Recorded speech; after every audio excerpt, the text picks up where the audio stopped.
biggest month's been 26, 25 or 26, did you say? It was just 27, didn't I say? Oh, I think sorry, it's 27. 27. Yeah. Beautiful.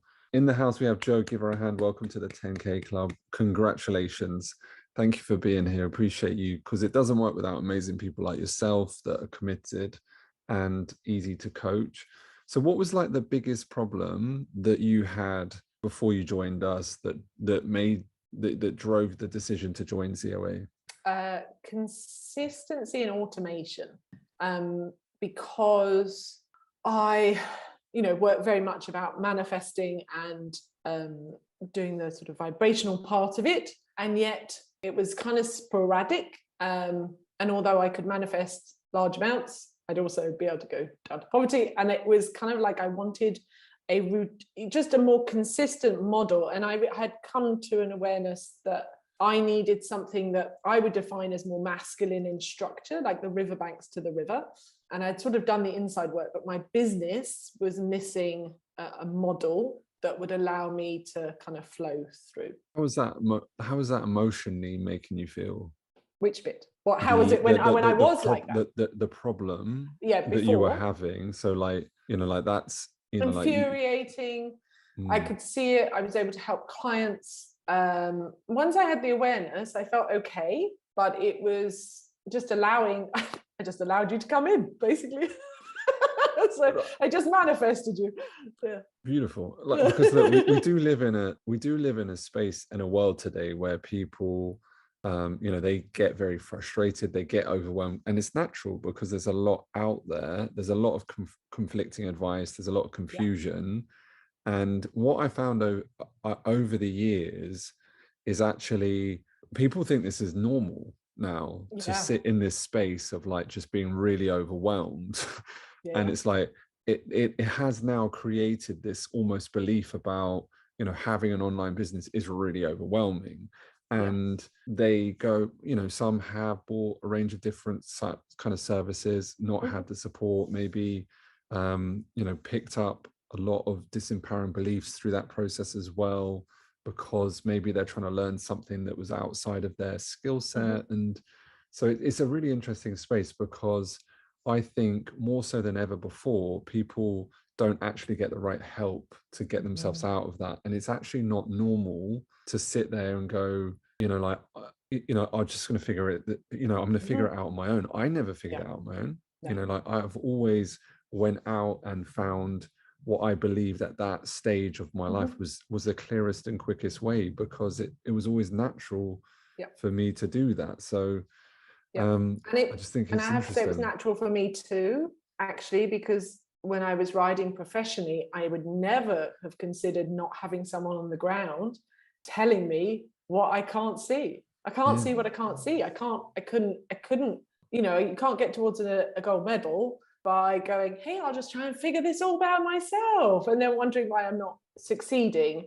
But it's very also easy to fall into the same pattern of like, I had invested in other people and I had tried to do the remote without support and actually with two bigger groups. And I realized that wasn't something for me, that I didn't feel held, and I needed someone, I needed to be part of. So even though I'm part of a group in COA, it feels very intimate and I feel heard and I feel seen. And so it's kind of different. You get this sort of one-to-one. Yeah.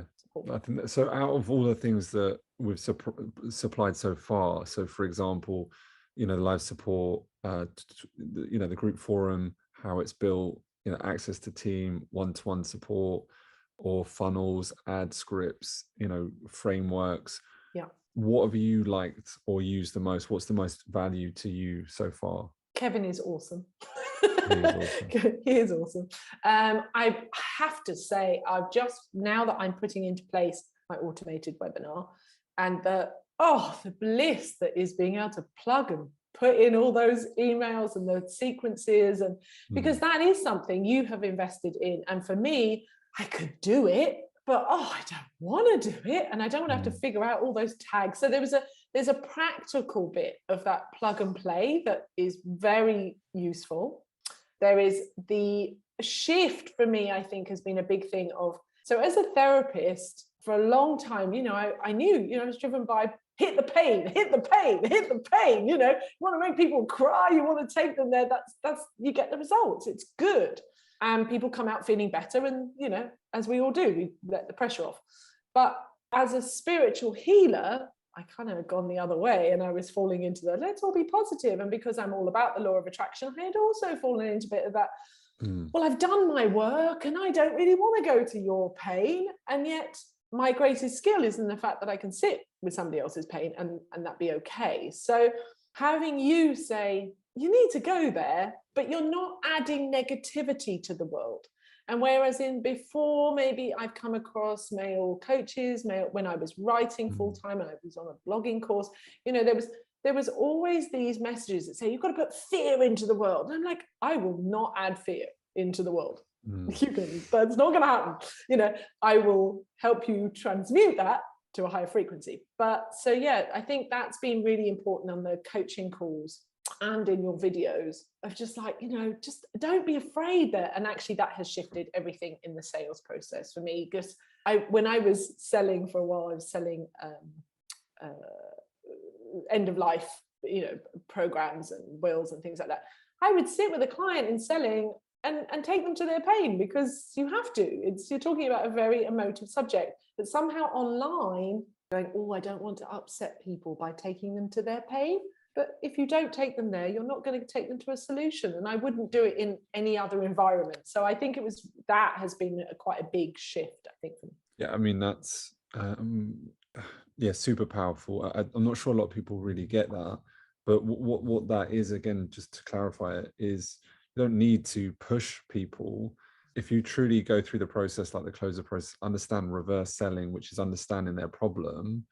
And for many years, people would come to the end of that and go, I really don't feel like I'm being, sold. It is a natural next step, if it is a natural step, because there's not always a natural step and doesn't have to be. And I think in today's market, if you don't have something like that, it's really difficult, because you end up doing, old pushy sales, which just doesn't work. Horrible stuff. So yeah, horrible stuff. And so as a byproduct, what your biggest month's been 25 or 26, did you say? It was just 27, didn't I say? Oh, sorry, 27. Yeah. Beautiful. Out of the things that, as you said, like the support, all those other things, before you joined, was there anything that like was holding you back on making that investment into joining us? Were you nervous about anything, or? I would, hands up, I was totally nervous about trusting a man. Yeah. and that was the process. I knew I wanted to go and work with men. I needed to have men in my life and have that masculinity. I don't think anyone's ever said that. Yeah. That's great. I love that. But it's a big part of, and I think just because it's a man. Well, not because of just you, but I think I wanted masculine perspective, but that was also the block, because it was like, can I trust you? You're going to be a guy, you could be like, and actually I knew I had to step forward into that. So that was kind of my resistance. But the moment I stepped forward, I manifested the money, it was fine. It was done. Cool. I'm not sure if I'm like massively masculine, but I'll take that. You hold enough of it, otherwise it wouldn't be right. Cool. Yeah. Okay, that's good. That's good to hear. Sometimes I'm told otherwise online, people, but they are, coming from a different perspective. Yeah. Okay, so look, that being said, what would you say to someone that was on the edge of joining and jumping in, that was possibly nervous about having a man with masculine energy? No, what would you say to someone that was nervous about joining? I think I would like to say that if you've had a fear of bro selling, I keep hearing this comment recently in the world that I kind of mix in, and bro selling. Yeah, you are ripping them out today. Oh, I know, but this is like a term I hear a lot in manifesting spiritual communities, those sort of things. Okay.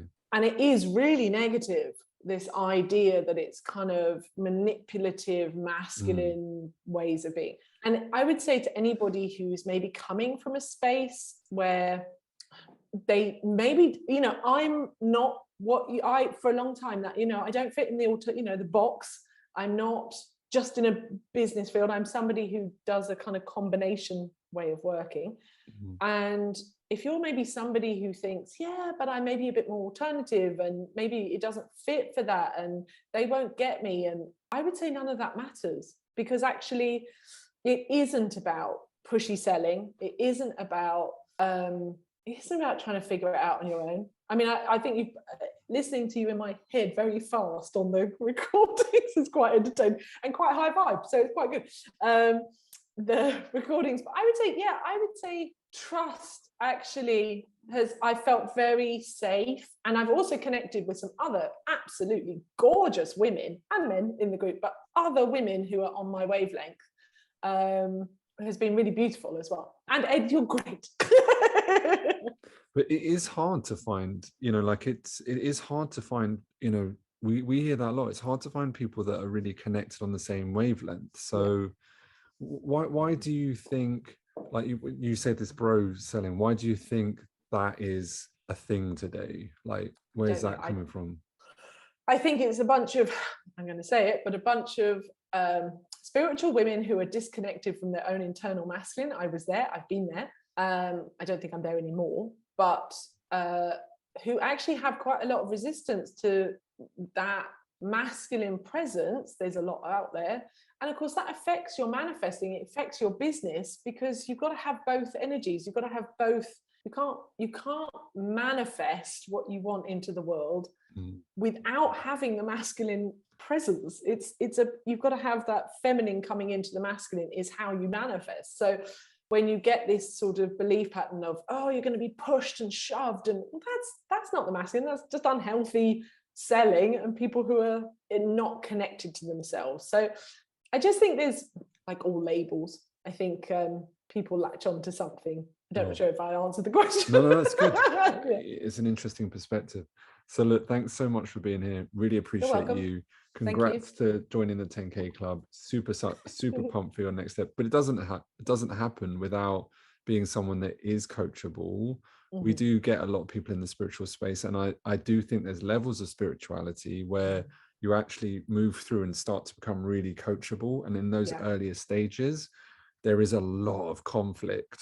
There's a lot of conflict going on internally with different beliefs, etc., which is all cool. It's all part of that process.